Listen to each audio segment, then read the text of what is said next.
Salut, c'est Olivier. Alors, je suis ravi de te retrouver aujourd'hui. Donc, tu vois, dans un format un petit peu différent que les derniers formats que j'ai postés sur YouTube, puisqu'ici, tu n'auras que la miniature et le son de ma voix.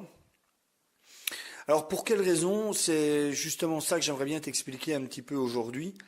Mais tu vas voir, je vais pas juste expliquer, bon, en gros, les raisons pour lesquelles je passe à de l'audio, mais vraiment des raisons peut-être un peu plus profondes pour lesquelles, en tout cas, je teste l'audio.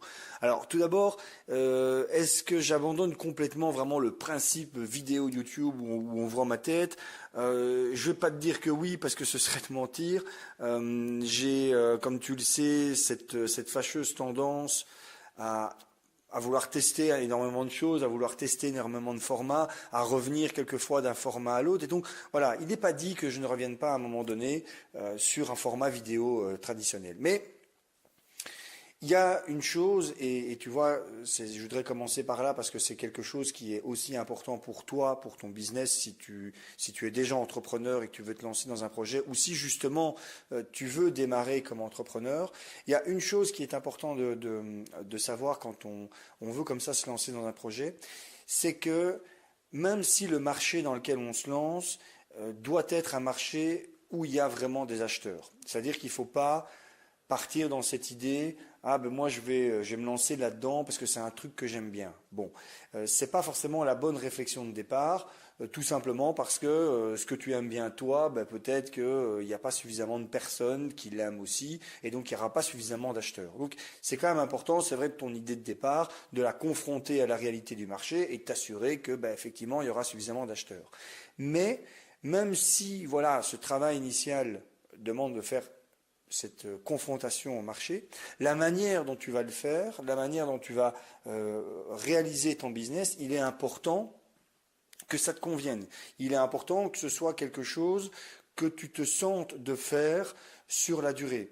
Il ne faut pas que tu aies besoin de te forcer systématiquement que tu vas faire quelque chose pour ton business, puisque sinon, tôt ou tard, et souvent plus tôt que tard, le jour où tu seras peut-être un peu plus fatigué, où tu auras peut-être un peu ras-le-bol, où tu auras un petit coup de mou, etc., ben, cet effort justement que tu devras faire pour réaliser les choses, tu ne le feras plus. Et moi, tu vois, ici, avec la vidéo, c'est un petit peu ça déjà le souci que j'avais à la vidéo, c'est que ça me demandait quand même un certain effort systématiquement pour faire la vidéo, pour tourner la vidéo, pour commencer à installer la caméra, etc., etc. Et puis surtout, ça me demandait cet effort après de faire le montage. Et c'est vrai qu'honnêtement, ça me gave un petit peu. Tu me diras, alors je pourrais sous-traiter ça, etc. C'est vrai qu'il y a des alternatives, mais voilà. En tout cas, c'est quelque chose qui me gave un petit peu. Le format audio, je trouve que c'est quelque chose qui me correspond à la limite un peu plus. Il y a deux choses, je pense, qui fondamentalement me permettent de mieux m'exprimer, c'est l'audio et l'écrit. Alors l'écrit, c'est quelque chose que je continue, hein, tu sais, bah voilà, si tu me suis sur Facebook aussi, tu vois que j'écris pas mal de choses sur Facebook, je publie pas mal de contenus et qui sont de format écrit sur Facebook. Et l'audio, en fait, c'est un format que j'aime bien pour plusieurs raisons. Alors tout d'abord, je trouve que c'est un format qui a un côté un peu plus intimiste. Tu vois, à la limite, si tu m'écoutes comme ça sur un podcast, tu as peut-être tout simplement des écouteurs dans les oreilles.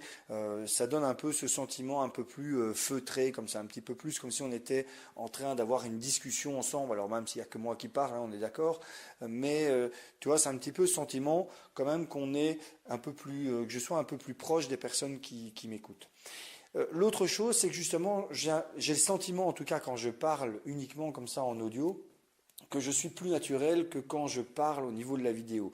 Tout simplement parce que je suis pas forcément à l'aise en vidéo. Alors tu me diras, c'est des choses qui se travaillent, et c'est peut-être quelque chose que je vais justement travailler. Alors peut-être en prenant la magnifique formation justement de Thomas Gazio, mais ici, c'est vrai que de manière naturelle, de manière simple, sans justement me former, sans devoir faire d'efforts, j'ai le sentiment comme ça que simplement en audio, sans avoir cette caméra, c'est plus naturel pour moi.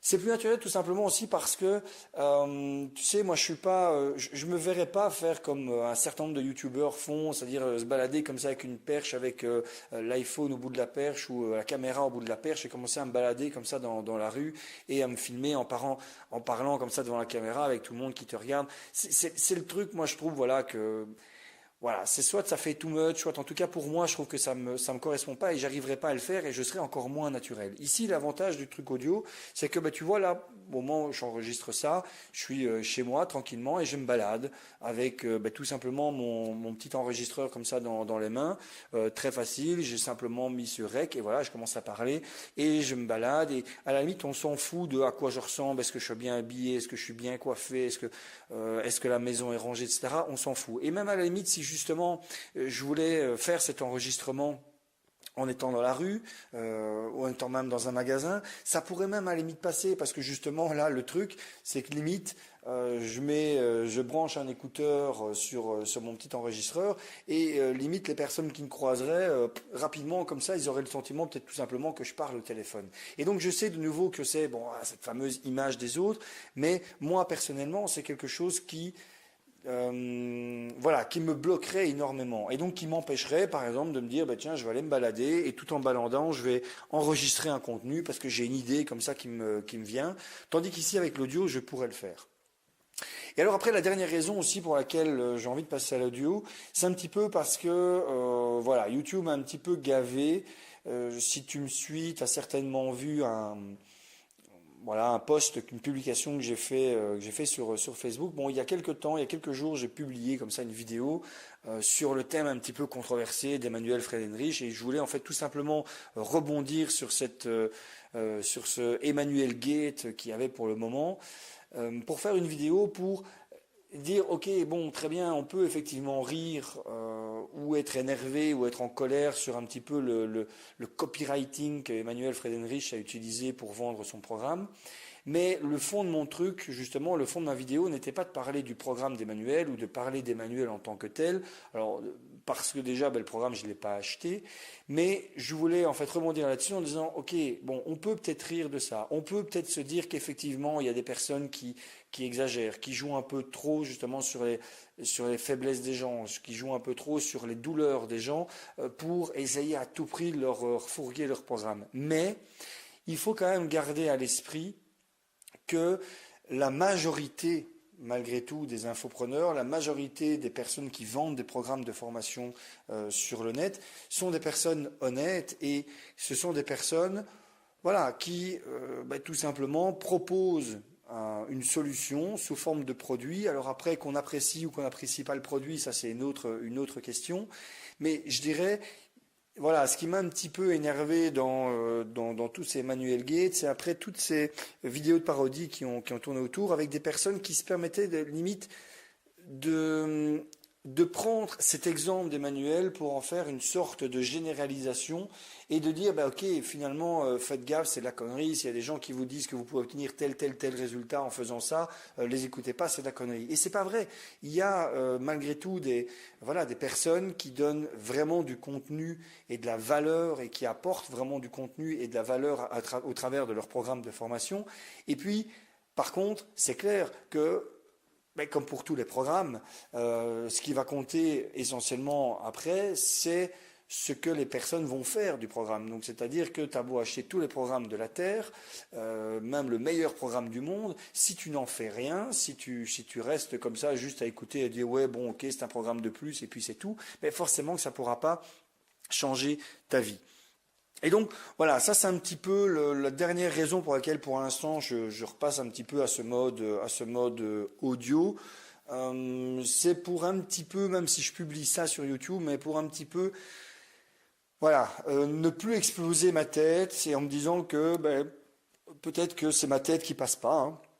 Et que certaines personnes se seraient moins acharnées en commentaire sur les vidéos YouTube s'ils n'avaient pas vu ma tête. Bon, c'est peut-être une réaction à la con, ça je ne dis pas le contraire, mais c'est une des raisons de plus qui pour l'instant fait que voilà j'ai envie de faire quelques contenus comme ça en vidéo.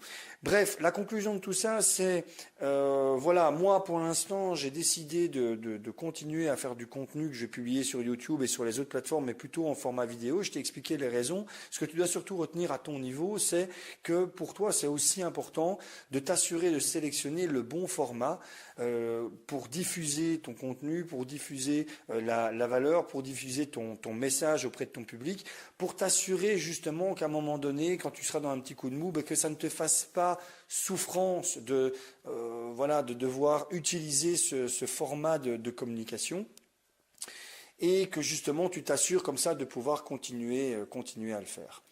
Donc je vais arrêter ici donc pour ce premier message comme ça au format audio.